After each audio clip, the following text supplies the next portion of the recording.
खबर आपको दें कि लाहौर में कई बरसों से फेल होने वाले 9वीं जमात के तालिब इल्म ने पास होने के लिए मैट्रिक एंड इंटरमीडिएट बोर्ड में खुदकुशी की धमकी दे दी। मजीद जानते हैं, डॉन न्यूज़ के नुमाइंदे नुमान लियाकत हमारे साथ मौजूद है। नुमान लियाकत, ये मामला क्या है, बताइएगा। देखिए जी, ये मोहम्मद उसामा नामी स्टूडेंट है जिसने 2018 में जब 9वीं जमात का इम्तिहान दिया तो इसके इंग्लिश और हिसाब में ये फेल हुआ था। उसके बाद अब तक मजमूई तौर पर ये 4 दफा जो एग्जाम है वो दे चुका है।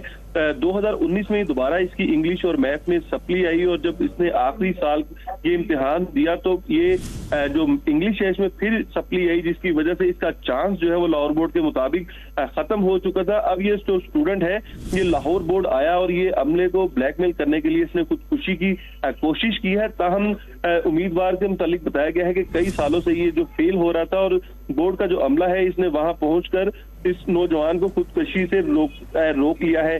इसके पास अब चूंकि कोई चांस नहीं है तो ये बोर्ड को कह रहा था कि मुझे पास किया जाए, मुझे पास की जो डिग्री है वो दी जाए, जिस पर बोर्ड इंतजामिया ने इसको बताया कि इसको डिग्री इशू नहीं की जा सकती क्योंकि इसके पास चांस जो है वो खत्म हो चुका है, जिसकी वजह से ये नौजवान खुदकुशी का धमकी देकर जो है वो डिग्री हासिल करना चाह रहा था। जी, बहुत शुक्रिया तफसीलात देने के लिए नुमान लियाकत आपका।